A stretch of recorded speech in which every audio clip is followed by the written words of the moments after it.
Começar então. Vocês estão me ouvindo bem? Sim. Sim. Ouvindo direitinho.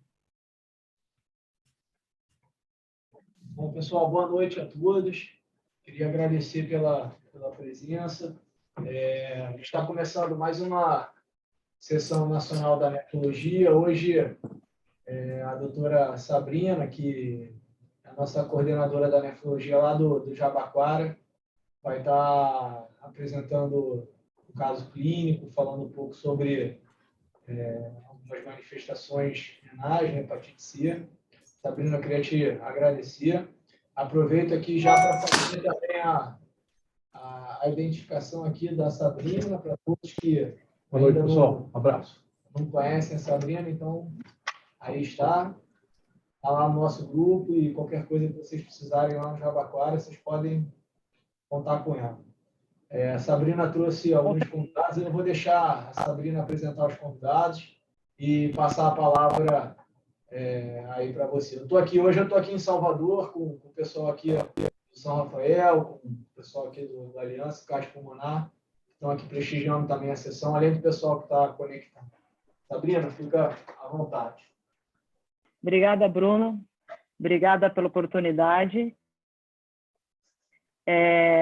Daí de Salvador conheço bem a doutora Fernanda, né? E trabalhamos juntos há muitos anos, né?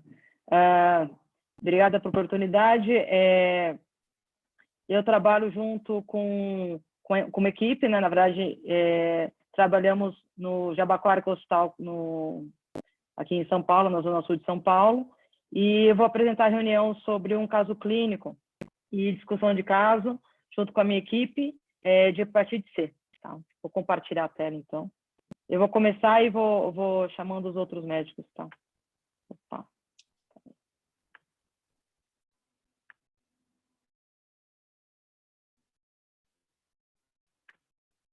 Tá dando para ver? Tudo bem? Tá, Sabrina. Então, tá joia, obrigada. Falar um pouquinho... Na verdade, eu dividi a aula em 3 partes. Primeiro, vou apresentar rapidamente nosso serviço. Depois, o caso clínico vai ser apresentado para a doutora Marisa Cardoso. A discussão da biópsia anatomia patológica, a doutora Denise Malheiro. A parte 4, eu volto para falar um pouquinho da discussão do caso. E, no final, o doutor Pablo Santos vai comentar sobre o tratamento que a gente empregou no caso e um pouquinho sobre uma discussão do tratamento. Na verdade, nós somos 2 hospitais, nós adultos que cuidamos dos adultos, ficamos no São Luís de Jabaquara, e temos na frente o Hospital da Criança, que é o Hospital de Pediatria.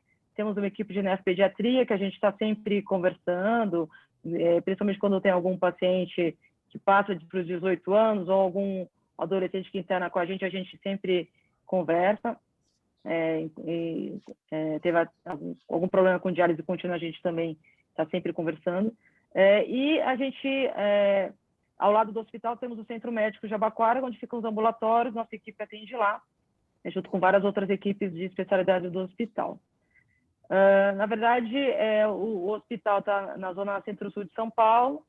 Ele foi inaugurado como Rede D'Or em 2012, mas é um hospital antigo, fundado em 1958, como Nossa Senhora de Lourdes. Eu trabalhava já nesse hospital, mesmo antes de ser Rede D'Or, e em abril de 2012 ele virou a 4ª unidade de São Luís, em São Paulo. Ele é muito reconhecido pela parte cirúrgica e oncologia, e a urologia é bem forte no hospital.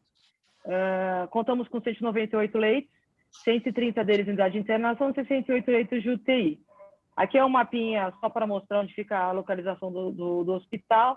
A gente está colado no aeroporto de Congonhas e muito próximo do ABC, né?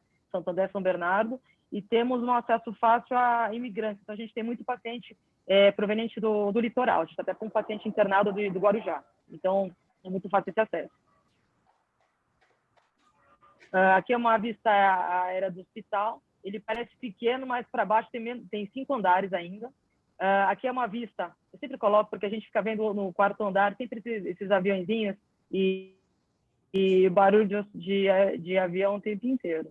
E aqui na frente do hospital, a gente tem o Hospital da Criança, tem uma intercomunicação subterrânea com ele, e no pico da pandemia de Covid, a gente teve até uma UTI dentro do Hospital da Criança, porque o hospital estava com a capacidade cheia, né? Estava lotado. Nós somos 3 médicos que trabalhamos lá, a gente é ligado à ENESP, e atualmente temos um enfermeiro na nefro, 3 técnicos, mas isso varia conforme a demanda das diárias, dos procedimentos. Até 2020, os procedimentos pertenciam à ENESP, né? As máquinas de hemodiálise eram da ENESP, e a gente utilizava como diálise contínua desde 2014 a Prismaflex. Em dezembro de 2020, assumiu a parte de equipamentos a Fresenius Medical Care, e a gente começou a utilizar, a partir de dezembro mesmo, a Multifiltrate. No pico da pandemia, a gente, assim como vários hospitais de São Paulo e do Brasil, a gente chegou a 10 equipamentos ligados. Máquinas de hemodiálise convencional, a gente trabalha com as máquinas de proporção da Fresenius, né? 4008S e 3 osmose. Aqui é a nossa equipe, no saguão do hospital. Eu sou a mais baixinha, o Pablo no meio e a Marisa do lado esquerdo. E o Dr. João Moreira, que é o médico chefe da ENESP, né? Que a gente responde a ele. Aqui, na verdade, eu coloquei só uns dados do hospital, para vocês terem uma ideia, como era pré-pandemia. A gente tinha uma média de 86 procedimentos por mês, maior quantidade de hemodiálise convencional, e 26% de hemodiálise. A gente fazia hemodiálise contínua, a gente fazia mais hemodiafiltração mesmo, raramente fazia hemodiálise contínua ou hemofiltração. Então, né, no pico da pandemia, em 2021, a gente, pela gravidade dos pacientes, a gente teve um aumento absoluto do número de hemodiálises contínuas. No pico, em maio, junho, chegou a 350 procedimentos, mas com o arrefecer da pandemia, a gente voltou agora em 2022 a praticamente a mesma média que a gente tinha antes, mais hemodiálises convencionais e menos hemodiálises contínuas. Aqui é uma foto histórica, a primeira hemodiálise contínua, sou eu com os 2 enfermeiros, o enfermeiro Emerson e o enfermeiro Rogério, na primeira hemodiálise contínua em outubro de 2014. Essa aqui já é uma foto mais recente, na primeira hemodiálise contínua na Multifiltrate, eu, a doutora Marisa e a doutora Letícia da Fresenius. Agora eu vou passar para a Marisa, falar um pouquinho no caso clínico. A gente teve um caso clínico desse ano, foi bem interessante, a gente teve uma abordagem multidisciplinar nesse caso, e a doutora Marisa vai passar para vocês. Marisa, você consegue compartilhar sua tela? A doutora Marisa Cardoso, para quem não conhece, faz parte da nossa equipe. Oi, gente, boa noite, tudo bom? Meu nome é Marisa. Eu vou compartilhar aqui o caso com vocês. Só que eu preciso que você saia, Sabrina, senão eu não consigo entrar. Tá bom. Boa. Pronto. Liberada. Vê se agora eu consigo. Oi, olá. Vocês estão conseguindo ver minha tela? Tudo ok? Vocês estão conseguindo ver minha tela? Sim, estamos vendo, Marisa. Tá. Eu vou começar aqui a apresentação, queria agradecer a oportunidade. Esse foi um caso que a gente pegou esse ano, que a gente achou interessante, tanto a parte do diagnóstico, mas principalmente a terapêutica desse caso. Tá? É uma paciente, tá? Feminino, 47 anos, é enfermeira, casada, tá? Ela veio com uma queixa no pronto-socorro de dispneia progressiva e tosse há 3 dias. Ela foi internada conosco no dia 17 de abril desse ano, apresentando dispneia, hipertensão, congestão pulmonar. Apresentava-se também subfebril, com PCR elevado e uma leucocitose logo na entrada.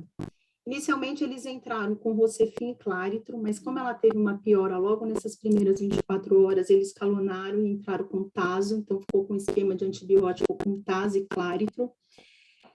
E em conversa com ela tinha um relato de ter sido submetida a uma angiotensina coronárias e uma angiotensina venosa e arterial cerebral há 30 dias no nosso serviço mesmo.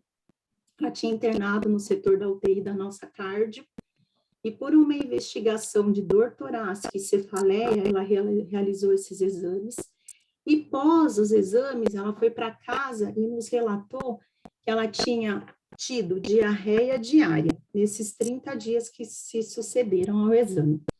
Tinha um relato de ter feito uso de anti-inflamatório, ele é o Tandrilax, mas só uma vez, e mantido o uso do losartan, tá? Ela já era uma hipertensa de base que mantinha de base esse uso do losartan. Ela tinha um relato também que estava apresentando metrorragia há 7 dias, e nos controles ela tinha uma diurese nessas primeiras 24 horas de 700 ml, com balanço de mais 640. Nesse primeiro dia, a gente já foi chamada, tá, por essa oligúria, por alteração de exames que eu vou mostrar para vocês. De exame físico, ela tinha a parte neurológica sem nenhuma alteração, Glasgow 15 não tinha nenhum déficit, tá? De cardiovascular, o que ela apresentava? Uma taquicardia que ela se mantinha, ela estava hipertensa, com uma PAM de 100, ela estava mantendo o uso de Niprid desde a entrada. Quando eu fui avaliar, ela estava com esse 4 ml hora. Da parte respiratória, ela estava bem taquipneica, usando uma musculatura acessória. De ausculta, ela tinha um murmúrio preservado, mas com estertor subcrepitante, pelo menos até terço médio. Ela estava com CAF, com fluxo alto, tá? 40 litros por minuto, numa FGO2 60%. Então, ela estava naquela fase quase pré-tubo, tá? Restante de exame físico, abdômen, pele, membros inferiores, não tinha nenhuma alteração, ela não estava edemaciada. Antecedentes pessoais, ela relatava alergia a iodo, plasilmorfina, uma paciente asmática, hipertensa. Tinha um relato de DRC, mas ela não sabia essa função renal prévia, um hipotiroidismo. Colicistectomia em 2015, tinha tido COVID em novembro de 21, uma TVP prévia também em 2021. De medicamento em uso, levotiroxina, alênia, losartan, metoprolol, lactona, cortalidona e amlodipina. Em exames, quando ela veio, ela já tinha esses exames, foi avaliada no 17/4, foi a primeira avaliação do nefro. A gente buscou exames anteriores, então ela tinha de agosto de 21, uma creatinina de 0,75, uma hemoglobina de 11,6, buscando também prontuário nessa internação que ela fez a angiotomografia. Ela foi em março de 22, ela tinha já uma creatinina de 1,77, com uma hemoglobina de 10. Na nossa primeira avaliação, o que ela tinha de exame era uma creatinina de 6,48, uma ureia de 149, sódio e potássio em níveis normais, tinha uma hemoglobina de 6, com glóbulos brancos 26.570, uma plaqueta normal. Tinha um PCR elevado de 29, BNP 1.480, também elevado. Tinha uma gasometria com pH de 7,28, um PCO2 de 30, um PO2 de 85, que dava uma relação aí com CAF de 141 e um BIC de 13. Até então tinha hemocultura, já saindo uma parcial negativa, e o primeiro COVID da entrada era negativo. Na entrada, nesse primeiro dia de avaliação, ela tinha uma tomo de tórax que mostrava um discreto derrame pleural bilateral, mas tinha múltiplas consolidações bilaterais. Tinha um eco com uma fração de ejeção preservada, um aumento de átrio esquerdo, um pericárdio discretamente espessado, e um ultrassom de Doppler renal normal. Tinha essa imagem no raio-x, que a princípio nos remetia volume, uma congestão, ela estava taquipneica, e a gente só tinha esses dados a princípio. Com esses dados em mãos, a gente já indicou diálise. Como ela estava hipertensa e uso de Niprid estável, a gente optou por entrar com hemodiálise intermitente mesmo, nesse mesmo dia, para tentar tirar volume, corrigir essa acidose. E sem exame nenhum, a gente ficou meio discutindo o que essa paciente podia ter, porque até então a gente não tinha nada de exames.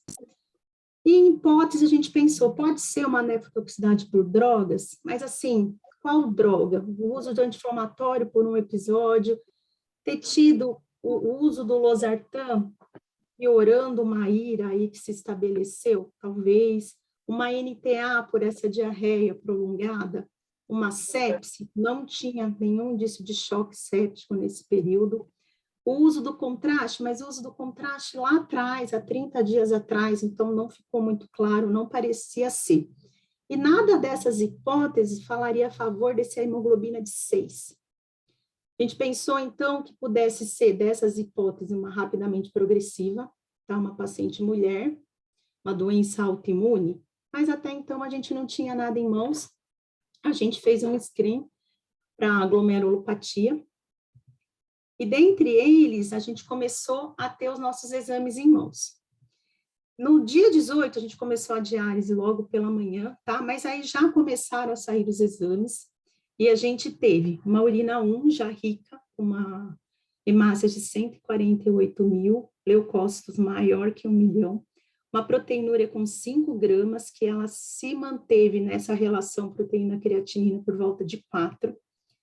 No dia 19, saiu um fator reumatoide de 372, que é elevado, um HCV positivo e provas para hemólise negativa. Com esse HCV positivo, a gente retornou com a paciente para discutir, porque a gente não entendia, a paciente era uma paciente enfermeira, para a gente entender um pouquinho essa história do HCV. Eu vou sair um pouquinho, vou voltar aqui só num outro slide. Essa paciente, a gente voltou no leito para discutir se ela tinha alguma história, algum relato, se realmente tinha começado essa história 3 dias atrás, e ela conta que isso não vem começando há 3 dias atrás, que ela tinha um cansaço, uma fraqueza intensa já há uns 15 dias, que nesses 15 dias ela teve umas lesões na perna e que ela tinha foto. Na foto são essas lesões que ela mostra, tá? Em membros inferiores.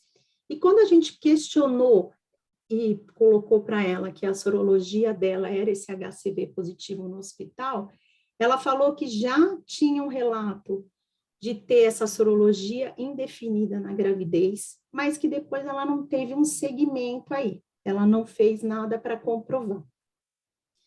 Quando questionada também, a gente perguntou, teria alguma ou transfusão, onde você poderia ter tido esse contato com o HCV? De positivo, ela falou que teve uma transfusão sanguínea quando era criança, antes de 1989, podia ser daí ou não. A gente foi buscar nas outras passagens se tinha algum sinal de hepatopatia crônica, não tinha, então exames de laboratório, exame de imagem da parte hepática, tudo normal. Voltando aqui, para a gente continuar. Para que a gente discutiu com ela essa parte, foi ficando cada vez mais claro que esse diagnóstico de hepatite C já vinha de longe, que realmente ela não sabia. No dia 20, a gente pensando numa rapidamente progressiva, a gente solicitou uma biópsia renal e iniciamos pulsoterapia.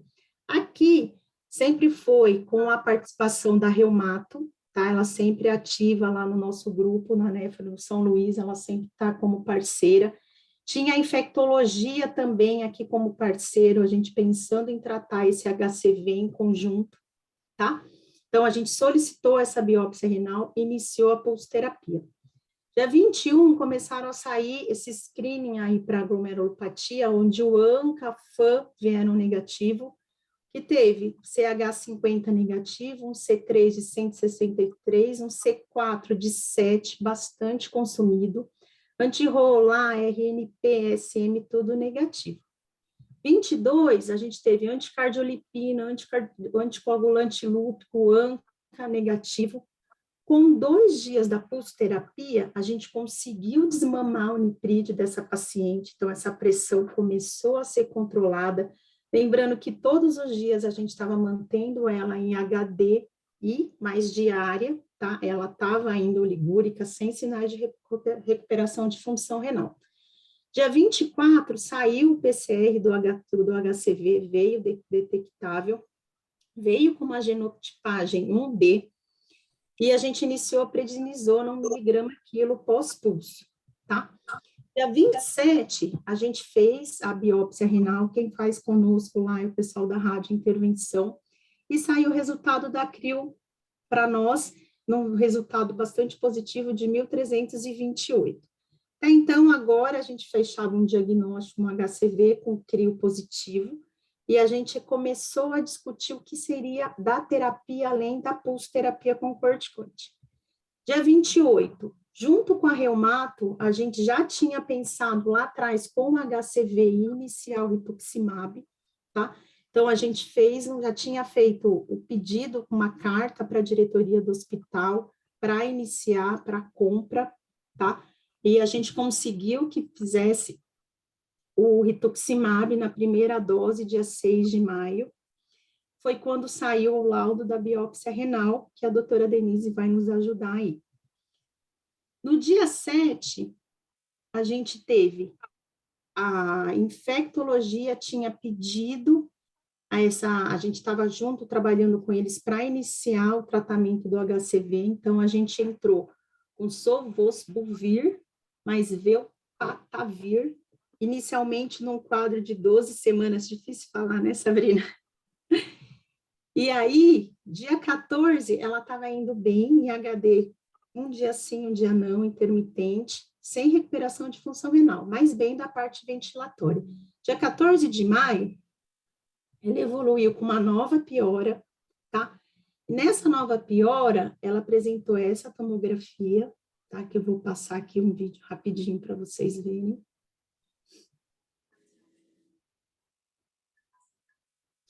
Parecia um filtrado em vidro fosco, parecia a imagem lá do começo, que ela teve também. E com esse raio-x, tá? Mantendo esse infiltrado difuso, e ela apresentou, de novo, uma piora do padrão respiratório, agora com uma hemoptise franca, tá? Ela tirou foto para nós, mostrou até para a Sabrina, que era a médica nefro que estava no dia. Lá no primeiro episódio, a gente não teve caracterizado uma hemoptise, mas aqui sim. Ela teve uma nova queda de hemoglobina, teve essa tomo que eu apresentei para você com essa característica, de novo, com vidro fosco. Ela, de novo, teve o pico hipertensivo com necessidade do uso de nipride. A gente, nesse episódio, entrou com HD contínua para controle da PA. E junto com a reumato, a gente optou novamente por uma nova pulsoterapia com corticoide, com metilpred 1 grama, de novo por 3 dias consecutivos, e mais plasmaférese. Tá? A plasmaférese a gente fez em dias alternados por 3 dias. Em 21 de maio, ela já teve um quadro de melhora, ela teve uma melhora clínica do padrão respiratório, um desmame do nipride, conforme tinha feito lá no primeiro quadro. Ela retornou para a HDI, que ela em nenhum momento teve recuperação de função renal. Dia 23, ela fez o rituximab, a segunda dose, que era o planejado, a gente ia fazer um ciclo de 2 doses. E dia 26 de maio, a gente manteve o corticoide 1 miligrama quilo, a gente trocou o Shine por um Permicate, e a gente pediu HD ambulatorial, visto que ela não tinha tido melhora de função renal, tá? Esse é o caso. Se vocês tiverem alguma dúvida, estou aqui à disposição. Eu vou passar agora para a doutora Denise, tá? Para ela mostrar a biópsia para vocês. Doutora Denise, fique à vontade. Obrigada, Marisa. Boa noite outra vez para todo mundo. Que bom ter tantas pessoas aqui com a gente. Então, entrou? Apareceu tela cheia? Sim? Bom, vamos lá. Esse caso foi bem interessante. A biópsia foi A biópsia do exame histológico foi bem representativa, ela mostrou cortical com 25 glomérulos, aqui a gente vê vários deles, e eles tinham um aspecto que não era totalmente homogêneo. Deixa eu detalhar um pouquinho para vocês. Tinha uma expansão da matriz mesangial, que nós podemos ver aqui, que com padrões diferentes. Tem um padrão em eixos, né, que aparece, acho que sem dificuldades, mas também ela caprichosamente formava nódulos, assim, nódulos indiscutíveis, que nem esse redondinho aqui, que nem esse outro aqui, e os outros mais questionáveis. Mas, enfim, é uma expansão de matriz PAS positiva, eu vou mostrar para vocês que é positiva na prata também, então ela não tem nenhuma característica para amiloide, por exemplo. Várias alças apresentavam células inflamatórias. Não eram muito numerosas em cada alça, mas, assim, tinha um linfócito aqui, um neutrófilo aqui, aqui também nós vemos uma hipercelularidade endocapilar, e vejam que o aspecto é realmente heterogêneo, aqui mesmo sendo PS a gente consegue perceber um espessamento da alça, e aqui a gente vê alças bem fininhas. Como eu falei, na prata a gente consegue perceber que esse espessamento, que essa expansão da matriz é prata positiva e ela forma sinecas. Nós vemos sineca aqui, aqui, aqui. Algumas alças mostravam também neoformação de membrana fazendo duplicação. O lugar mais fácil é aqui. Eu acho que aqui talvez vocês consigam ver, né? Elas não são frequentes, mas elas apareciam em, assim, algumas alças. Aqui ela está mais delicadinha, mas aparece também. Eu estava lembrando de mais alguma que eu conseguiria mostrar para vocês, mas agora, talvez esse trechinho aqui. Poucas, não são imagens tão frequentes. Então, essa expansão, ela configurava, não a todos os glomérulos, mas a alguns, um aspecto lobulado. A gente chama de lobulado quando o contorno fica arredondado e quando parece que o tufo fica mais inchado, então a gente consegue perceber melhor as divisões, né? As clivagens naturais, aqui os lóbulos, né? Aqui, tá? Então, esse está claramente lobulado. Aqui eu já não poderia dizer isso, aqui também não. E apesar de vocês estarem vendo aqui, de fundo, um interstício que está dissociado por fibrose, com túbulos menores, né, com o epitélio mais achatado, então é uma área de fibrose intersticial e atrofia tubular, eu já adianto que isso não é a maior parte do interstício, tá? Essas áreas de fibrose e de lesão tubular mais importante estavam em mais ou menos uns 30% no interstício.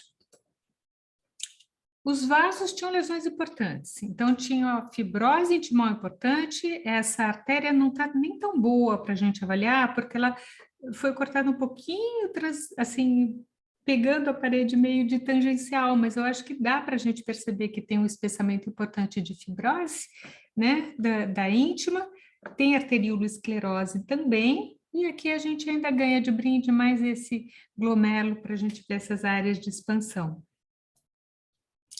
A imunofluorescência também foi bem representativa, ela apresentou um IgG que entrou oficialmente como negativo, porque ele estava entre traços e uma cruz, e a gente gosta, assim, traços a gente tinha optado por não considerar, né?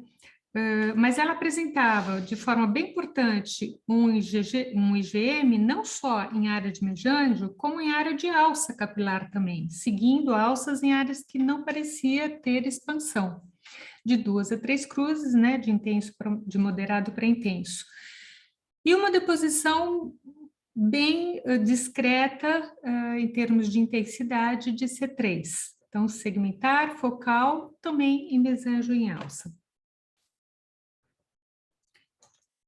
Com esse conjunto de dados, né, nós fizemos o diagnóstico de glomerulonefrite mediada por imunocomplexos, Mas, gente, por conta dessa distribuição, está em alça também do IgG, do IgM, principalmente, né? E um pouquinho menos do C3 e traço/1 do IgG. Com padrão membrana proliferativo focal, também com esclerose nodular e sinéquias. Por quê? Porque nós já tínhamos, a Sabrina já tinha contado, essa altura já tinha suspeita, né, Sabrina? Porque vocês já tinham contado, e foi no laudo, que era sim possível de ir de encontro à proposição clínica de glomerulonefrite crioglobulinêmica associada a uma hepatite C. Mas tem algumas coisas que pareciam sobreposição. Então, por exemplo, a presença de glomerulosclerose nodular, o fato de ter sinéquias, né? Isso não costuma fazer parte da glomerulonefrite crioglobulinêmica. Pode fazer, sim, mas não, nós tivemos uma crio do outro hospital há pouco tempo e ela apresentava aquele aspecto que a gente costuma ver mais, né, que é o mais frequente, de membrana proliferativa difusa, sem sinéquias, com desdobramentos bem homogêneos, IgM e IgG iguais, né? Então, nós pensamos que talvez essa glomerulosclerose nodular, arteriolosclerose e arteriosclerose pudessem ser associados a uma nefroesclerose hipertensiva, entrou só para vocês pensarem. Tem dois jeitos de a gente caminhar, né, assim, desenvolver um pouquinho a partir da biópsia, né, e a partir desses achados do exame histológico. Nós podemos olhar para eles pensando na proposição clínica de crio e nós podemos pensar nos achados de um padrão membrana proliferativo. Então, muito rapidamente, quais considerações nós poderíamos ter, né, em relação a esses dois caminhos? Se a gente for pensar em como é que isso encaixa numa glomerulonefrite crioglobulinêmica associada à hepatite por vírus C, é importante a gente lembrar que, embora esse padrão aqui seja o mais comum, a membrana proliferativa difusa, tem outros padrões bem definidos. São menos frequentes, mas são bem definidos. Então, isso poderia justificar essa heterogeneidade. Então, membrana proliferativa focal e membrana proliferativa mesangial só. Tá? Então, lembrando que ela tem proliferação mesangial, que isso tem na membrana proliferativa difusa também. Mas vejam que interessante, esse é um artigo que não é novo, é de um grupo italiano, mas eles propuseram índice de atividade e cronicidade para a crioglobulinêmica. E aí, como eu sempre digo, essas coisas são que nem as nossas leis, algumas pegam, outras não pegam. Essa daqui não pegou. Mas, novamente, eles fizeram um apanhado das coisas que a gente pode achar na glomerulonefrite crioglobulinêmica, e nesse caso, nessas associadas à hepatite por vírus C. E a nossa paciente tem uma proliferação endocapilar, além da proliferação mesangial, não tem crescente, tem alguns duplo contornos, né, bem focais, não tem trombos, né, nem arterite. E tem alguns sinais de cronicidade. Se a gente for pensar, sem considerar a proposta clínica e pensar só nos achados histológicos, aí é uma gama muito grande, porque membrana proliferativa é cada vez mais um padrão e menos uma doença. Então, ela tem embaixo desse guarda-chuva aquelas glomerulopatias associadas à disfunção da via alternativa, então doenças de depósito denso, DDD, glomerulopatias de C3. E se a gente pensar em glomerulonefrite mediada por imunocomplexo, aí então a lista é enorme. Eu nem coloquei crio aqui, mas aí cabe a gente pensar em várias coisas, né? Nesse caso, o C3 não era dominante de forma alguma, ele não era importante, então a gente nem vai pensar nisso daqui. Essa paciente teve uma eletrônica e com 2 glomérulos, e eles tinham os principais traços, não está tão fácil de ver, mas são esses que eu vou tentar mostrar agora. Então, esse é um glomérulo visto realmente em grande aumento, nós vemos, começando pela membrana, que tem algumas áreas de alças colapsadas, né? Aqui a gente vê as alças bem armadinhas, né? Que a gente vê uma alça armada com a luz, esse é o espaço urinário, aqui é o espaço urinário, aqui são as alças entre os tubos. Esse brocotoma aqui no meio tem áreas que estão colapsadas. Do lado de fora, de onde não está colapsado, a gente vê grandes extensões da membrana que parecem bem dentro do normal. Os pedicelos dos podócitos têm alterações degenerativas, tem bastante projeção viliforme, né, como a gente vê em alguns livros textos, que estão associadas à degeneração, e tem algumas áreas de fusão, que nem aqui, mas elas estavam presentes em menos de 50% das alças do tufo. Tá? Então, aqui, por exemplo, todos os pedicelos estão normais, e aqui a gente vê áreas de fusão. Nessas áreas de enrugamento da membrana e de colapso de alças, é um pouco mais difícil da gente avaliar, mas em alguns segmentos a gente tinha a impressão de que havia depósitos intramembranosos. E nessas áreas de expansão da matriz, vocês veem que não é um cinza homogêneo, tem áreas mais densas também, tá? Então, tem depósitos mesangiais, provavelmente depósitos intramembranosos em segmentos muito curtinhos, e tinha depósitos subendoteliais que eu vou mostrar para vocês também. Nós vemos um aumento de celularidade, aqui tem muito núcleo para esse tanto, algumas dessas células são nativas, são do glomérulo, a gente vê uma proliferação mesangial discreta, mas tem células inflamatórias também. Aqui, por exemplo, esse é o espaço urinário, novamente, a membrana com os pedicelos de podócitos. Aqui a gente vê uma área de retração, né, dos pedicelos. Aqui a gente vê uma área mais preservadinha de pedicelos. E vejam que essa luz, isso não é trombo, tá, gente? A reação acabou ficando dessa cor, mas assim, o lado de dentro dessa alça está preenchido por muitas células inflamatórias, por algumas hemácias e por bastante células inflamatórias. Então, tem monócitos xantomizados, a gente vê muitas desses vacúolos aqui, tem células inflamatórias polimorfonucleares, mononucleadas, então, tem bastante monócitos, neutrófilos, células xantomizadas no interior, mas não parece que está formando trombo, não. E aí nós temos outras áreas que devem corresponder àquelas duplicação da membrana, que está em formação ainda, tá? A gente vê que está começando a formar alguma coisa, o que aparece mais forte é o endotélio, que é esse rendilhadinho, mas já tem um contorno e alguma coisa aqui no meio.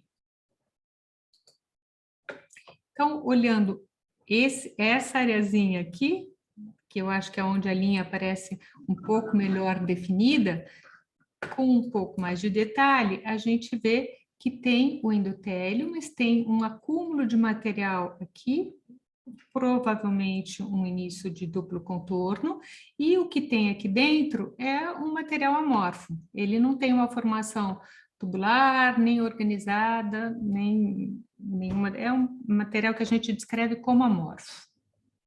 Olha, aqui, gente, é outra área. Aqui a membrana está bem definida, e aqui começa também uma área de enrugamento, que o recomendado é que a gente não tire grandes conclusões dessa área, porque é difícil, né?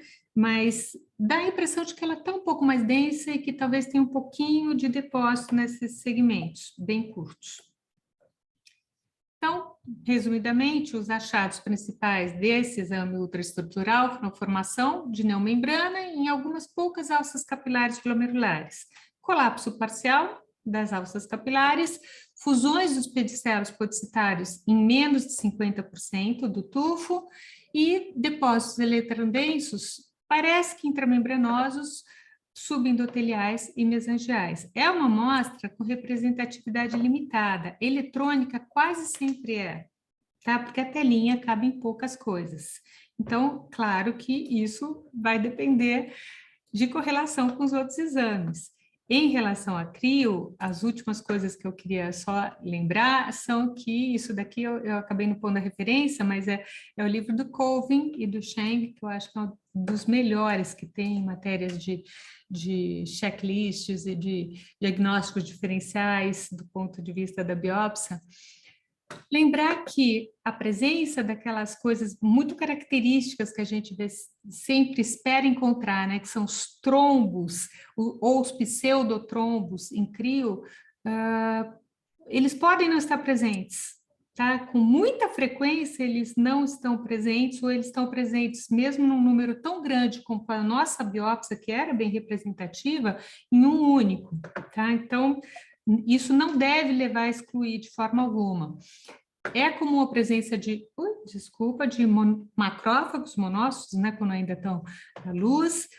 Eles estão associados muitas vezes a alças com duplicações, nós encontramos neutrófilos nos nossos casos também, e os depósitos organizados, embora a gente também busque algumas formações mais específicas, tem várias formas, inclusive material amorfo, que podem estar presentes nesses depósitos, e eles são inespecíficos. Então, realmente tem que ser o conjunto de dados. Pronto. Em relação à biópsia, era isso. Eu vou descompartilhar. Pronto. Todo seu, Marisa.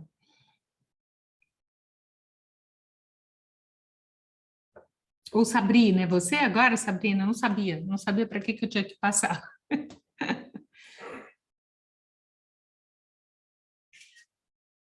É a Sabrina, sim. Obrigada, viu, doutora Denise?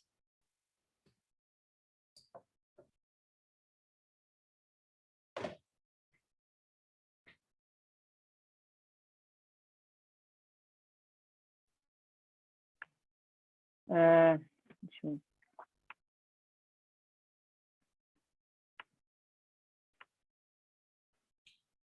Bom, estão me ouvindo? Sim. Obrigada, Denise. Obrigada, Marisa. Obrigada, Denise. Vou fazer, então, um resuminho do caso.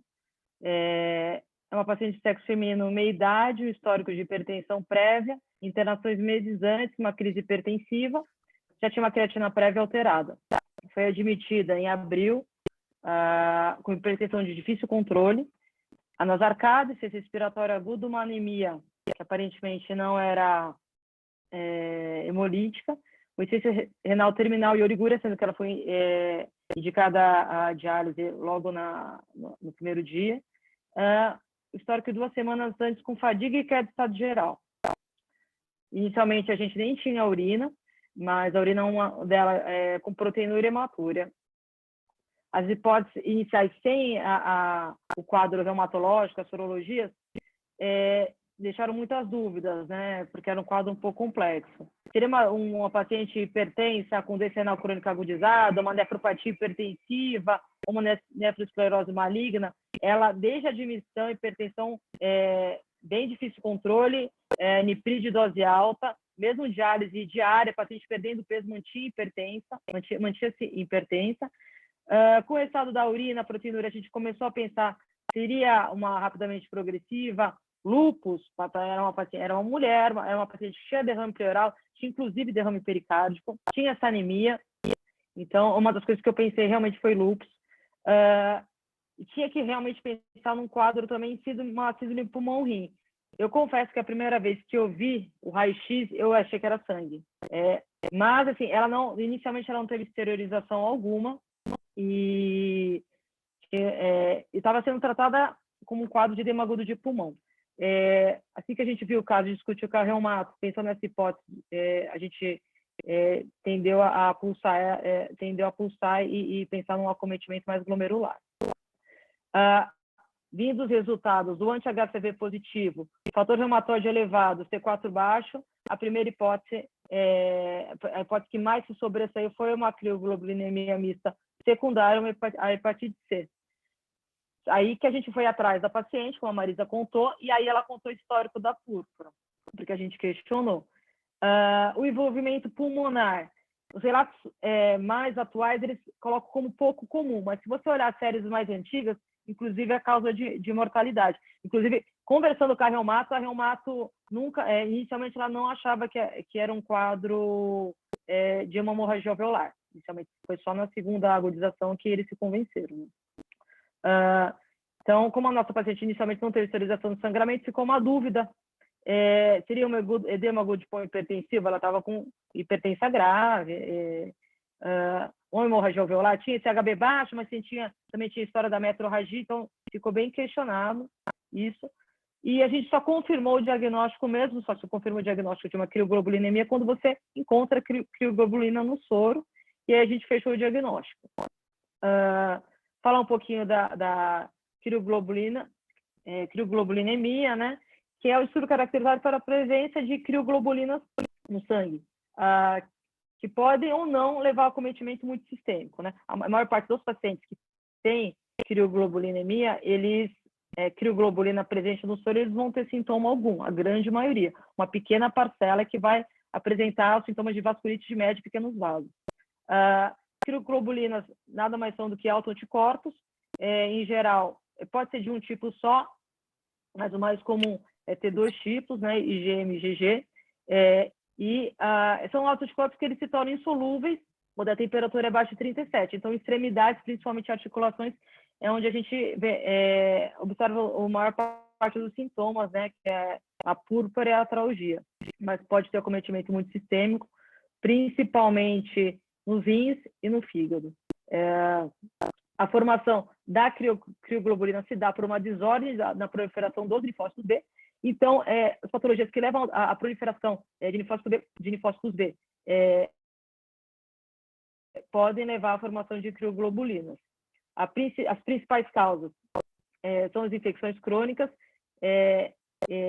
sendo que a hepatite C corresponde a 80% a 90% dos casos, mas hepatite B e HIV também podem evoluir com crioglobulinemia.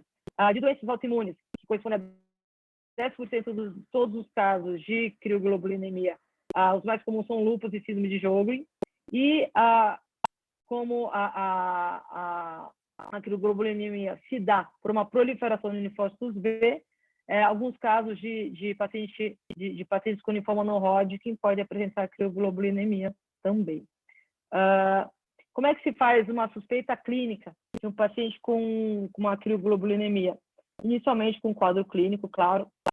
O sintoma mais comum é a púrpura, que vai ser localizada principalmente em membros inferiores, mas a extremidade em geral. Úlceras também podem serem vistas, né? Artrite e atralgia fazem parte do quadro. Neuropatia periférica é bem descrito também. Essa paciente não tinha. Eu, inclusive, ativamente perguntei a ela sobre isso, ela nunca teve. Hematúria microscópica e proteinúria em diversos graus, desde proteinúrias tubulares até proteinúrias nefróticas, com ou sem alteração de função renal. E a alteração mais clássica de laboratório é a elevação de fator reumatoide, que essa paciente tinha bastante queda de C4. E o diagnóstico se faz a partir da suspeita clínica e a crioglobulina presente no soro.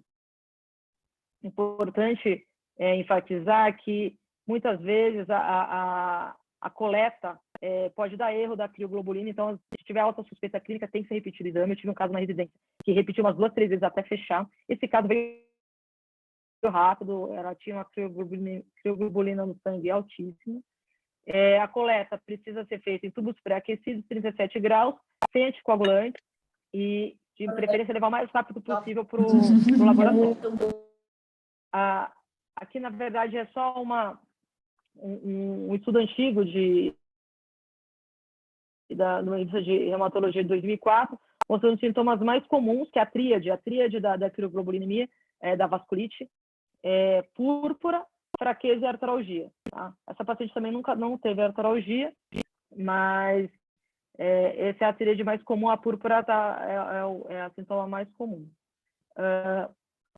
Esse artigo também coloca que a crioglobulinemia mista, ela aumenta a mortalidade nos pacientes com vírus C, ou paciente que é principalmente o vírus C. Nesse caso, nesse trabalho está associado ao vírus C. E a presença de doença renal também aumenta a mortalidade. As causas de mortalidade pode ser multissistêmica. O comprometimento renal nessa série foi de 33%, mas vocês podem ver que tem um comprometimento de 10% de acometimento pulmonar como causa de óbito. Tá? Fala um pouquinho do vírus C, que é a hepatite mais frequente no mundo e a maior causa de mortalidade por hepatites virais. Na verdade, até 2015, 71 milhões de infectados, 1,5 milhão de pessoas de infecções por ano e 400 mil óbitos, sendo a maior parte por doença hepática. Era distribuída tem a distribuição mundial, mas principalmente no leste do Mediterrâneo, África e Europa. A transmissão é basicamente por via sanguínea. Pacientes que receberam transfusão antes de 89 têm maior risco de estar infectados, porque antes a gente tinha hepatite não A, não B, só se descobriu o vírus da hepatite C a partir da microscopia eletrônica, e a partir de 93 só que a gente começou no Brasil a dosar o vírus C nos pacientes, nos doadores de sangue, e todo paciente com doença renal você precisa sempre pesquisar, a gente sempre faz isso, pesquisar vírus C em todo paciente com alteração de função renal de causa indeterminada. Esse é um dado brasileiro, do Sinan. Eles avaliaram a incidência de todas as hepatites no Brasil de 2010 a 2020. É a hepatite mais comum, e teve esse salto de 2015, na verdade, além de ter uma prevalência alta, mudou a notificação. As hepatites virais são de notificação compulsória no Brasil, e a hepatite C, a partir de 2015, a presença de apenas um marcador sorológico, ou o anti-HCV positivo ou o PCR-HCV, já podia ser notificado. Antes de 2015, precisava dos dois marcadores. Para fins de notificação, apenas um dos marcadores já começou a valer a partir de 2015. E essa queda de 2020 provavelmente está associada ao pico da pandemia, aparentemente teve menos notificação. No Brasil, atualmente, estima-se cerca de 700 mil pessoas com hepatite C. É a maior causa de mortalidade no Brasil também, 76% dos óbitos por hepatite C, todos, assim, quase praticamente 100% por hepatite C crônica. A gente praticamente não tem hepatite C como causa de hepatite fulminante, então a maior parte é hepatopatia, mas o comprometimento do vírus C pode ser multissistêmico. Aqui, na verdade, é só um fluxograma para lembrar, faz o diagnóstico do paciente com hepatite C, um paciente com autossuspeita clínica, um paciente renal, todo paciente acima de 40 anos, o ideal é colher a sorologia, paciente com comportamento de risco, que é dosado o vírus C, o anti-HCV, vindo na suspeita clínica, o anti-HCV, se vier negativo, provavelmente o paciente não teve contato, mas se tiver autossuspeita clínica, pode se repetir após um mês. Vindo o anti-HCV positivo, obrigatório realizar o teste molecular, que é o HCV-RNA, que inclusive você avalia a quantidade de cópias do vírus C. Se vier negativo, provavelmente o paciente teve um contato com o vírus C no passado. 30% desses pacientes, que em geral tem um quadro que a gente chama de agudo do vírus C, mas 80% é assintomático, e uma pequena parcela pode ter um quadro gripal, uma hepatite frustra. Eles se curam e mantêm o anti-HCV positivo, mas o PCR-HCV é negativo. Mesmo assim, se você ainda mantiver a suspeita clínica de um hepatite C crônico, você pode pedir novamente o HCV-RNA dentro de 6 meses. E o paciente que vier com anti-HCV positivo, mas o HCV-RNA detectável, ele configura um paciente com hepatite C e se deve encaminhar para tratamento. Gente, para fins diagnósticos, essa alteração sorológica precisa ter pelo menos 6 meses para você dar o diagnóstico de uma hepatite C crônica. Em 2016, a OMS criou um programa para tentar reduzir as infecções e a mortalidade da hepatite C, que até o momento não tem vacina, é uma hepatite sem vacina, o vírus H é um HCV, algum vírus, um RNA. Então, é difícil, até o momento não temos vacina, mas a OMS criou esse programa para tentar diminuir a infecção e a mortalidade, e até o momento, assim, na verdade, até diminuiu o número de infecções. A gente tinha 71 milhões de infecções até 2015. Pelos dados do Lancet, publicados esse ano, em fevereiro, caiu para 56,8 milhões, mas ainda tem muita gente, a maior parte, principalmente nos países mais pobres, que não tem acesso ao tratamento. De quase 80 milhões de infectados em 2014, apenas 1 milhão tem acesso ao tratamento. No Brasil, o Ministério da Saúde, ele além de mudar o jeito que a gente notifica, ele facilitou o acesso aos agentes antivirais de ação direta, né, que tem uma eficácia excelente, mais de 95%, inclusive pacientes com doença multissistêmica. Só que no Brasil foi tentado isso. A nossa paciente, a gente pediu, ela foi pegar no SUS o sofosbuvir e o velosipatavir, mas demorou um pouquinho para até a gente conseguir essas medicações. Talvez por conta disso ela teve uma nova recidiva, né? Falar um pouquinho para vocês do quadro clínico sistêmico do vírus C. Ele apresenta um hepatotropismo importante, a gente já sabe, né? A principal causa do vírus, a principal lesão é no hepatócito, que vai causar a cirrose, o carcinoma hepatocelular, mas ele também tem um linfotropismo importante, como já tinha comentado anteriormente. O mesmo receptor CD81 que o vírus entra no hepatócito, ele também entra no linfócito B, vai levar à produção dos autoanticorpos. Alguns pacientes vão evoluir com crioglobulinemia, grande maioria assintomática, mas uma pequena parcela pode evoluir com vasculite. E o acometimento renal, que a gente observa, mais comum é a glomerulonefrite membrana proliferativa, que é o caso do nosso paciente. Esses pacientes com essa alteração patológica vão evoluir progressivamente para a doença renal crônica. Uma parcela de pacientes com crioglobulinemia, 8 a 10%, pode evoluir com linfoma não Hodgkin. E, além desse quadro inflamatório do vírus, ele faz uma lesão inflamatória direta em outros órgãos, então pode dar aquela neuropatia periférica, ele vai levar uma resistência à insulina, um diabetes, uma doença cardiovascular e outros tipos de câncer, como o colangiocarcinoma.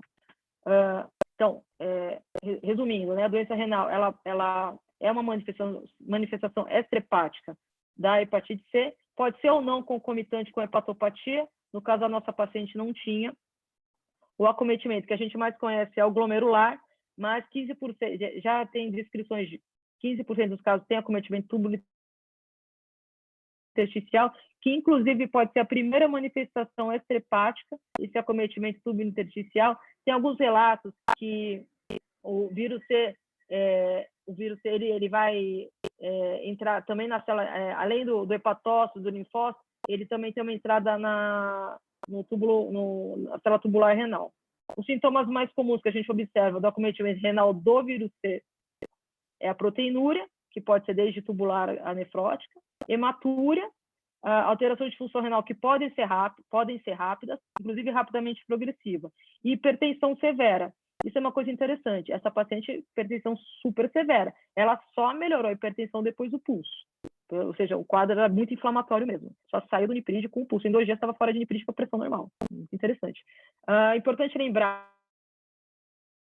que pacientes com hepatopatia associada ao vírus C, ou seja, já com comprometimento hepático importante, tem as outras causas de lesão renal, né? Necrose tubular aguda, síndrome hepatorrenal, a pré-renal e a paciente com doença renal crônica. Então, lembrar que o paciente com vírus C também pode levar a lesão renal, não só pelo próprio vírus C, mas pela presença da hepatopatia. Esse daqui é um estudo até que está descrito no CADIGO, é um estudo americano com 34 mil veteranos de guerra americanos que, na verdade, associou, um dos primeiros que associou a glomerulonefrite membrana proliferativa e a crioglobulina ao vírus de hepatite C de forma estatisticamente significativa. Deixa eu trazer aqui.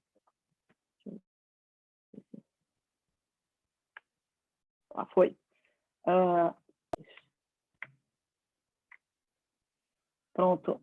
A lesão do vírus C nos rins, ela tem dois mecanismos, né? O mecanismo mais conhecido, que é o mecanismo do processo inflamatório em si, pela presença dos depósitos de imunocomplexos, que vão ter a presença das crioglobulinas. Pode ter crioglobulina ou não, né? Na verdade, presença de imunocomplexos com os antígenos do vírus C, eles vão levar um processo inflamatório, que é a principal lesão renal, e esse processo inflamatório vai levar a agregação de moléculas de adesão, que vão chamar as células inflamatórias, consumo de complemento, ativação plaquetária e uma necrose fibrinoide, que pode se estender, inclusive, com lesão vascular e formação de crescentes.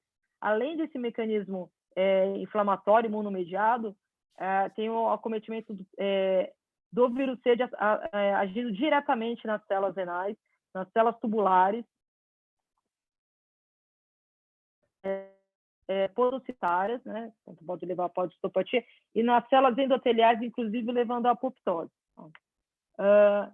Esse é um estudo recente da Gastroenterology, é um estudo espanhol que ele avaliou em torno de 80 pacientes com hepatite C, mas 48 tinham vasculite crioglobulinêmica, e desses pacientes, mesmo sendo tratados com os agentes de ação antiviral direta, 22% ainda mantiveram, depois de 2 anos de tratamento, ainda mantiveram presença de crioglobulinas circulantes, mesmo assintomáticos, e 11% ainda voltaram a ter recidivas de vasculite.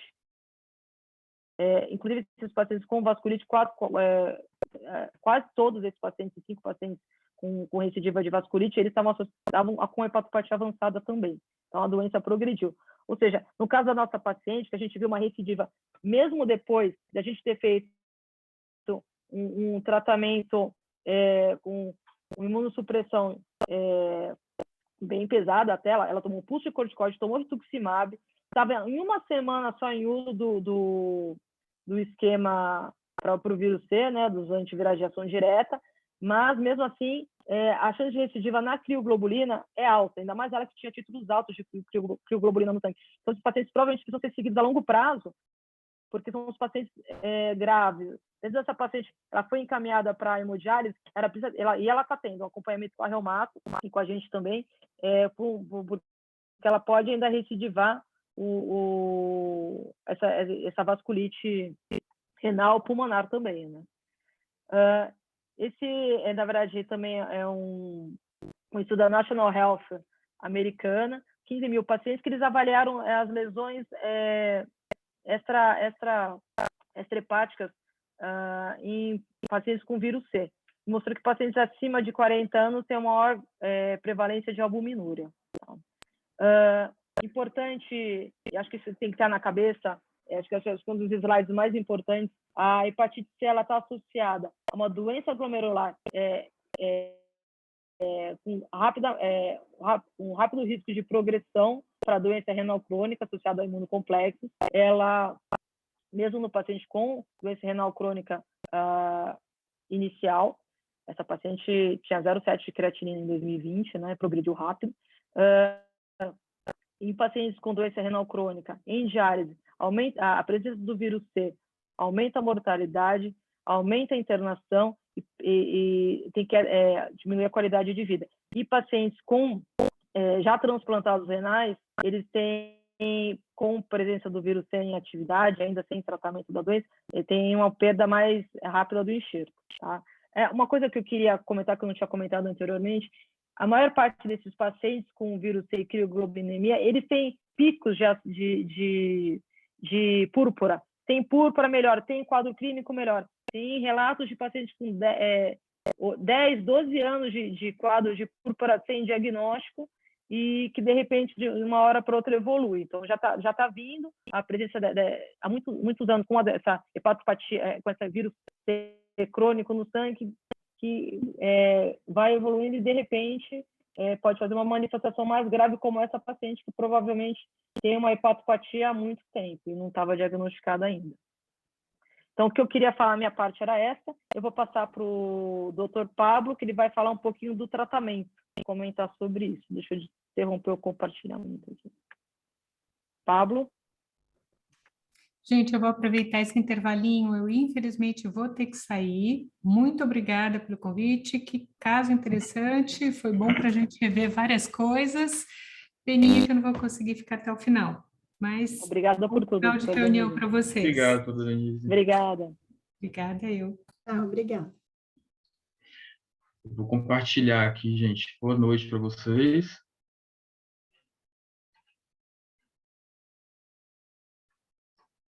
Vocês estão vendo minha?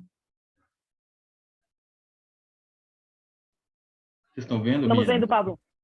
Vamos Tá sim. ótimo. Estamos sim. Fazer uma avaliação bem sucinta do quadro e do tratamento. Foi um caso bem interessante que a gente teve, né, como as colegas falaram. Eu sou nefrologista também da equipe.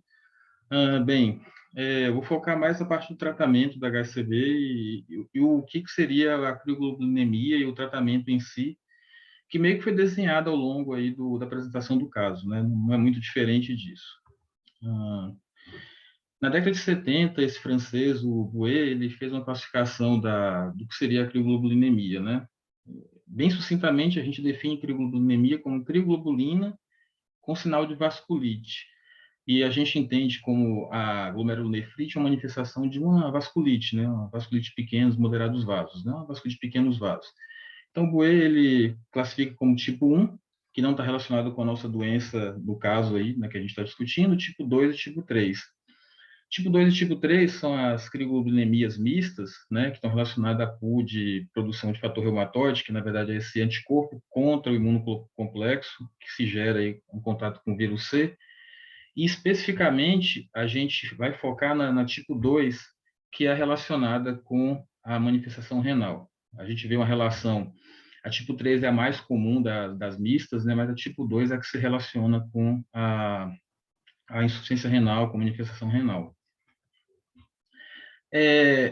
Nem todo paciente com hepatite C vai desenvolver crioglobulinemia ou vai ter crioglobulina. Mas, assim, se a gente for fazer um corte, um estudo, pegar uma população, se for curiosidade de alguém, nos 10 pacientes que você tiver na sua clínica de diálise, a gente for dosar a crioglobulina nesses pacientes, vocês vão ver que em torno de 50% deles vão ter crioglobulina, mas e a gente vê isso, eles não têm doença, crioglobulinemia, ou nunca tiveram história de crioglobulinemia, né? E a gente tem contato com esses pacientes, a gente percebe isso. Nem história de púrpura, que é uma coisa comum, que muitas vezes está relacionado com a vasculite da crioglobulinemia. Mas a presença da crioglobulina é uma coisa muito comum nesses pacientes, 50% deles têm. E só 2 a 3% desses pacientes vão desenvolver a síndrome clínica da vasculite, que é a crioglobulinemia mista, né? E dentro desses daí, como está aqui nessa figura, menos de 1% vão fazer a nefrite, né? Com as diversas manifestações de nefrite, com membrana proliferativa, com mesange proliferativa, que é a mais comum, mas com todas as manifestações também. Isso é uma foto clássica de uma microscopia ótica com imunofluorescência e eletrônica, mostrando essa proliferação intensa, uma marcação quase um padrão full house, assim, né? Não é full house, mas um padrão que várias coisas se marcam, C3, IgM, IgG, né? É um padrão bem típico da crioglobulinemia tipo 2, que foi o da paciente. Uma coisa de relevância histórica que a gente tem que falar, pelo menos isso é um marcador talvez de nossas idades, né? Todos aí estamos na década, temos quase 40, né? Como eu, ou mais de 40. Todos nós já nos deparamos aí de ter que tratar com hepatite C. Eu, quando fui interno na UNB, e aqui no Hospital São Paulo também, diversas vezes em ambulatório de hepatite, a gente tratando hepatite C, esse velho drama de usar interferon pegilado, que era terrível, que os pacientes não usavam, e a ribavirina, que dava anemia, você colocava 40 mil unidades de Emax, e o paciente com anemia, anemia, anemia, e tudo isso magicamente mudou, né? Mas é importante a gente fazer essa rememoração histórica para entender como foi importante a evolução dos antivirais, né? Vocês terem noção, e o hepatologista usa muito esse conceito de resposta virológica para entender que teve cura ou não necessariamente para o nefrologista isso vai ser um marcador de vitória, mas para a pessoa que tem que usava naquela época interferon pegilado, ou interferon pegilado, ou interferon alfa com ribavirina, a taxa de resposta zerou a viremia, era de 4% a 27%, e com a ribavirina teve um ganho de até 54%, o que se refletia numa resposta clínica, ou seja, curou a doença, a vasculite, com o interferon 60%, com a ribavirina e interferon 70%. Todavia, a taxa de recaída era algo em torno de 60%, né? E a doença renal, e eu não falo isso melhora completa, melhora parcial também, incluso nisso daí, era algo em torno de 50%. Interessante que esses tratamentos, lógico, evoluíram, interessante que hoje estão em outro nível de perspectiva, mas é interessante que isso deu margem para até os guidelines dos hepatologistas darem reforço à necessidade do uso do rituximab. E o rituximab ganhou muita importância na década de 2000 a 2010, como uma arma para controlar a crioglobulinemia, né? Já que a gente não conseguia controlar a carga viral, a gente conseguiu usar com essa medicação, fazer um decréscimo de imunoglobulina e fazia um controle da doença, e ganhou muito espaço, então, nessa época. Então, o rituximab foi demonstrado que ele aumentava o aumento da resposta clínica para 70%, né? E a taxa de recaída ficava em torno de 39%, 40%. Então, nessa época, a gente aprendeu a usar rituximab para tratar a crioglobulinemia. E vieram, a partir de 2011, os antivirais, né? Inicialmente associados com o interferon pegilado, ainda com a ribavirina, mas já com uma resposta virológica, com zeragem de carga viral importante, algo que saiu de 60%, de 50% para 70%, 80%, né? E a gente conseguiu entender um pouquinho melhor o vírus, né? Que é essa fitinha que está descrita aqui, está desenhada aqui, né? E esses antivirais começaram a agir nessa parte que não estrutural do vírus, né? Que são as proteínas não estruturais. E a gente usa específicos antivirais para essas classes, para esses subtipos de proteína, que é NS3/NS4, NS5A, NS5B. Então, existem, como está descrito aqui, medicamentos que agem especificamente nesses subtipos aí de proteínas não estruturais, impedindo a replicação. Isso levou a uma mudança muito grande no paradigma de tratamento do HCV, né? Hoje em dia a gente consegue, com combinação de 2 antivirais ou 3, usando aí algo em torno de 8 a 12 semanas, dependendo se for retratamento, dependendo se a viremia for muito alta, né? Às vezes a gente usa até 24 semanas, né? A gente foi patologista e às vezes a gente, quando está passando no ambulatório de patologia como nefro mesmo, e a gente consegue uma taxa de zeragem de carga viral de 95%, e isso se sustenta, né? Isso se sustenta por muito tempo, né? O paciente é curado, né? E a gente consegue chegar até 70%, 60%, 70% de resposta de cura e de melhora parcial da doença renal, tá? O que foi observado com o uso dessas medicações, diferentemente do interferon que modula, né, o sistema imune, né, agindo por diversas vias, né, a caída da crioglobulina não é um marcador tão importante, né? O título cai de 100, 50, 40, isso não é tão importante para dizer que a doença está sendo curada ou que vai ter uma resposta clínica efetiva, né? Esses são os antivirais em classe que nós usamos hoje, os que agem aqui nos inibidores da protease, o NS3 e NS4, né? Que são os inibidores da protease. Tem os que agem nos inibidores da polimerase de forma ou não nucleosídeo, ou no próprio nucleosídeo, que é o NS5,3.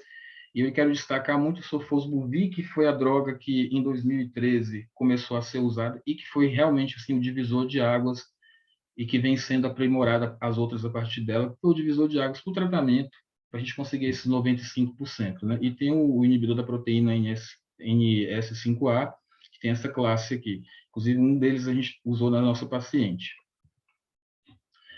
É interessante que a gente consegue hoje curar hepatite C, mas a crioglobulinemia ainda ela não é curada, né? E a gente aprendeu historicamente a usar rituximab, pulso de corticoide, usar ciclofosfamida algumas vezes, a gente já usou plasmaférese, né? E muitas vezes, mesmo nesses pacientes, e a gente viu na nossa paciente específica, a gente precisa usar dessas artimanhas para tratar o paciente. Aqui tem uma figura que especifica muito isso. 5% dos pacientes não têm cura, né? Elas são refratárias ao tratamento. E esses pacientes, que são 5% refratários, a gente pode tentar associar 2, 3 drogas, outras drogas, esses pacientes vão conseguir ter um controle de doença.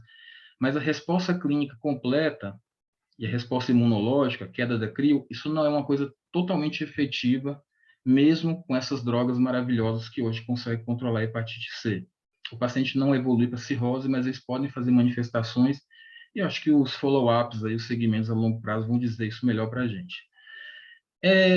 Formas leves de doença renal, manifestação renal, a gente trata apenas com os antivirais. Formas mais graves, como uma síndrome nefrótica, como rapidamente progressiva, a orientação dos hepatologistas, os guidelines deles, e nós também, de biopsiar, usar terapia antirretroviral, o rituximab com esteroide, com o pulso de solumedrol que a gente fez, e, em alguns momentos, até fazer plasmaférese, como nós fizemos uso, né? Fato é que a doença, quando ela cai nesse pequeno limbo de 1%, de 2 a 3%, e chega no rim a 1%, muitas vezes, não necessariamente, a gente vai conseguir ter uma resposta efetiva. Os antivirais permitiram a gente ter uma resposta, manutenção de resposta melhor, uma cura mais efetiva, um número maior de pacientes que consegue chegar à cura pelo menos parcial, mas ainda continua um desafio tratar esses quadros de crioglobulinemia mista tipo 2. E aí, a nossa pergunta, essa paciente, nossa, nós demos alta usando corticoide, 2 pulsos de rituximab, plasmaférese, 3 sessões. Essa paciente vai sair da diálise, né, com um rim que tem um aspecto vascular de muita cronicidade, doença já avançada, mas o aspecto glomerular e do interstício e de túbulo ainda é um aspecto com muito padrão agudo, né? E ela saiu oligoanúrica, né, e em diálise. A gente vai ter que acompanhar isso aí para tentar entender. E uma rememoração um pouquinho sobre o que é o Jabaquara. O Jabaquara é um bairro novo de São Paulo. Não sei quem conhece aqui, mas o Jabaquara tem uns 100 anos que foi criado o Jabaquara, o loteamento, com o processo de expansão no início do século XX do São Paulo, né? Muito imigrante, italiano, japonês, enfim. Jabaquara é um bairro que tem muito japonês, né? É um bairro que tem muito africano, muita descendência africana, muita gente de origem africana também. Então, é um bairro misto, que foi criado para abranger, para acolher esse monte de gente que chegou aqui em São Paulo.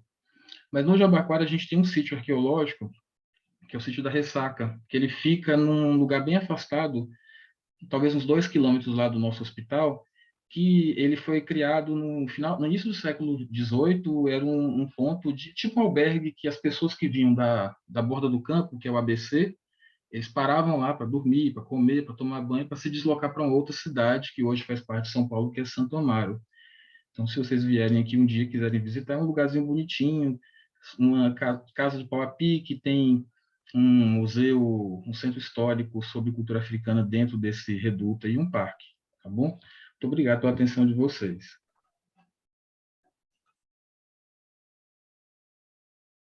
Obrigada, A Pablo. palavra é a Sassá.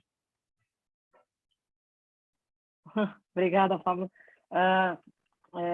Muito parabéns pela apresentação. Na verdade, eu queria agradecer a oportunidade de a gente apresentar essa aula, esse caso clínico super interessante, e agradecer a toda a equipe multidisciplinar do hospital, equipe de infectologia, que trabalhou muito bem com... A gente trabalha muito bem com a equipe de infectologia, a equipe de reumatologia, a equipe de unidade de terapia intensiva. E, na verdade, essa paciente, nas duas vezes que ela ficou muito grave na admissão e na recidiva, que teve o quadro de hemorragia alveolar, muctise, a gente conseguiu controlar ela bem, apesar de ter ficado em diálise. Ela foi embora muito bem clinicamente e em diálise, mas em segmento. E foi um caso que eu considero como uma evolução muito satisfatória para a gente. Se alguém tiver alguma pergunta, vou abrir para discussão. Desculpa o adiantado da hora, mas que a gente acabou se empolgando nesse caso mesmo. Sabrina, Pablo e Marisa, muito obrigado pela excelente revisão aí de hepatite C e CRIO e pelo excelente caso. Pessoal, por favor, fiquem à vontade de fazer as perguntas. Eu tenho algumas perguntas. Se não tiver nenhuma pergunta. Bom, Ô, Sabrina, essa paciente, ela está dialisando, vocês ainda estão acompanhando ela? Vocês ainda têm segmento dela? Ou vocês O que pegam ela? aconteceu? Essa paciente teve uma complicação na internação, e por isso que demorou para fazer o rituximab. No meio da internação, ela foi demitida e perdeu o convênio. Então, atrasou um pouco as coisas, a gente conseguiu fazer o rituximab, conseguiu tratá-la, mas acabamos encaminhando ela para o SUS. Ela foi para a hemodiálise para o SUS em um outro município. Ela mora no município próximo, Tapicerica da Serra, e ela foi para lá. Claro, ela tem o nosso contato, tudo mais. Até ela voltar ao convênio, ela vai acompanhar pelo SUS, ou então e eu deixei nosso contato tudo, e com a Reumato eu sei que ela conseguiu acompanhar acho que eles encaminharam para o HC, mas com a gente ela ainda não retornou, apesar de eu ter orientado a retornar, ela não voltou. Aí a pergunta que eu ia fazer é justamente se vocês iriam rebiopsiar essa doença, para ela não ter recuperado a função renal. Então, ela estava muito inflamada ainda e tinha um comprometimento de 30%. Por hora, a gente não pensou em rebiopsiar, mas eu queria manter o segmento dela. Eu acho que realmente ela ficar em diálise, talvez precise. Teria que fazer um acompanhamento. Eu não vejo ela desde que ela teve alta. Ela acabou não voltando no ambulatório comigo, pelo menos, ou nem com ninguém da equipe. Mas é uma possibilidade, sim. Na verdade, Bruno, ela foi de alta no quase meados de junho. Ela ficou internada conosco por causa desse rolo mesmo do convênio e liberação de medicamento por volta de 2 meses e meio, até a gente conseguir essa vaga. Então, fora da nossa abrangência, ela está por volta de umas 3 semanas a 4 semanas só, que ela está em hemodiálise. A gente não tinha pensado mesmo em rebiopsiar, mas a gente tem um contato dela, a gente pode entrar em contato para perguntar mesmo. E a gente não tem como trazer ela para nós, porque ela não tem convênio mais. Ela perdeu esse segmento, a gente não tem como acolher mais essa equipe aqui. Ela, desde o início, a anúrica não recuperou nada, assim, a anúrica o tempo inteiro, não cure não, desde a admissão. E ela, não sei se vocês chegaram, não sei se deu tempo, mas ela começou o tratamento da hepatite C, já tinha na alta já tinha quantas semanas? Já. Aconteceu o seguinte, na verdade, a gente inicialmente, pelo quadro agudo, a gente pulsou, fez rituximab, ela melhorou, foi para o quarto. Deu uma semana, ela conseguiu começar o tratamento com sofosbuvir e velocitavir. Em uma semana desse tratamento, é que ela agudizou novamente com um quadro pulmonar mais exacerbado com hemoptise. Depois disso, ela continuou o tratamento e a gente considera que, como ela teve alta já em uso de pelo menos umas 5, 6 semanas de antiviral, ela estabilizou a doença. Não teve mais nada, pressão 12,8, incrível. Assim, na verdade, quando ela teve a segunda agudização, de repente a pressão dela subiu e ela começou uma insuficiência respiratória, mesmo estando no peso seco, abaixo do que a gente tinha, assim, seca. E o pulmão reativou tudo novamente, né? Então, ela realmente fez uma recidiva de crio na nossa cara, do meio da internação, uma semana e meia depois de fazer o rituximab. E já em uso de uma semana de antiviral.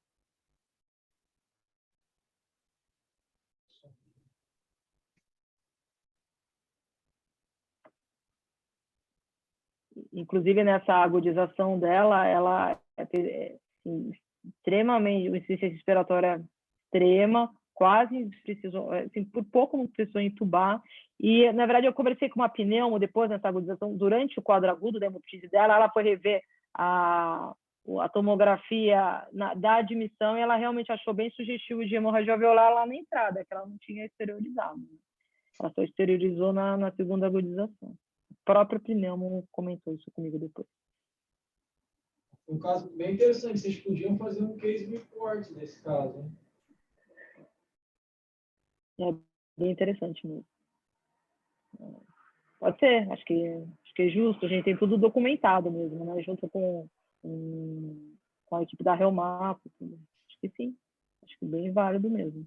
Na verdade, foi difícil convencer o Reumato que ela estava em hemorragia alveolar, ela teve que tossir, eu tirar uma foto do copinho e mostrar para ele, porque ele não aceita, não, porque para ele não existia a hemorragia alveolar com crioglobulinemia. Não foi difícil convencer, eu mandei a foto e ele falou, tá bom. Na verdade, você pode fazer até plasmaférese com qualquer paciente com uma rapidamente progressiva, uma síndrome nefrótica, pelo próprio Cadigo fala para que a gente pode fazer. Mas a Reumato não estava concordando muito, mas o quadro... E ela saiu muito bem da primeira agudização, só com o pulso de corticoide, depois com o rituximab. Dessa vez, com esse quadro pulmonar associado, aí que a gente optou por fazer a plasmaférese. Poderia ter feito antes? Poderia sim. Mas como ela melhorou, a gente optou por não fazer. Ela estava realmente muito bem em programação de alta quando teve a agudização e a gente acabou complementando com a plasmaférese.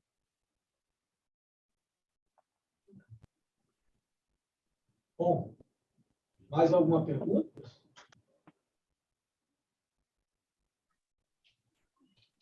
Eu não estou vendo sem. Acho que...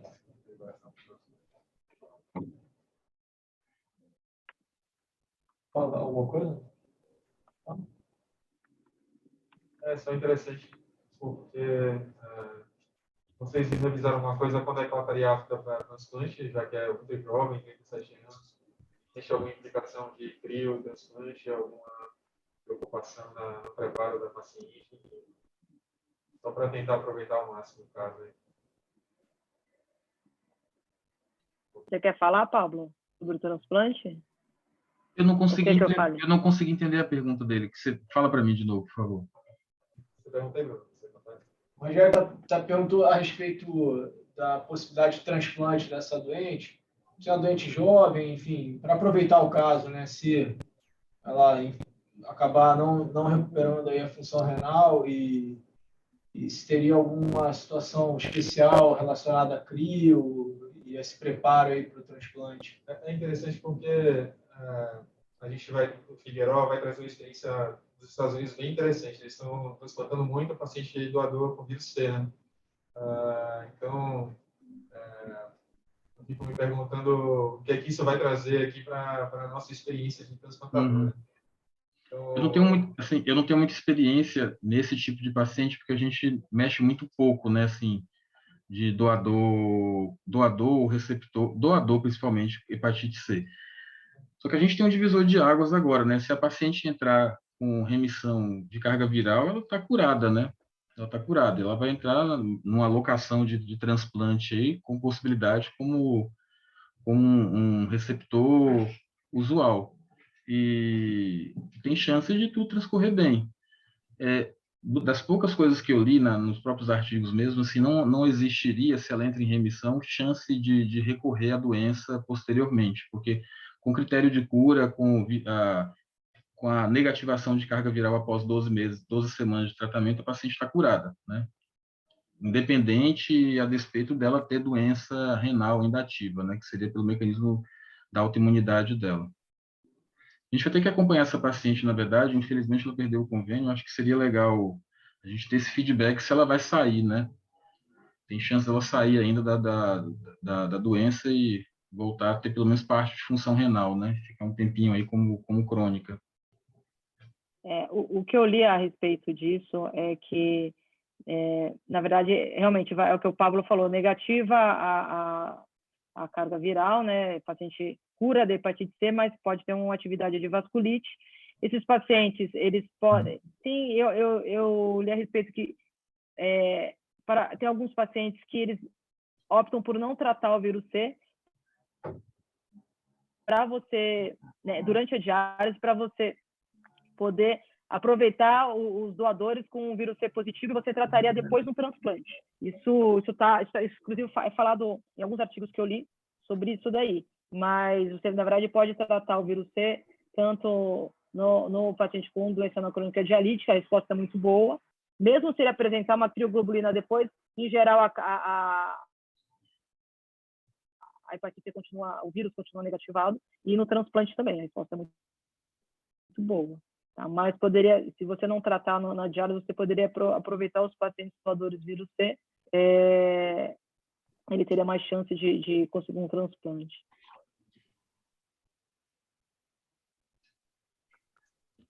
Muito bem.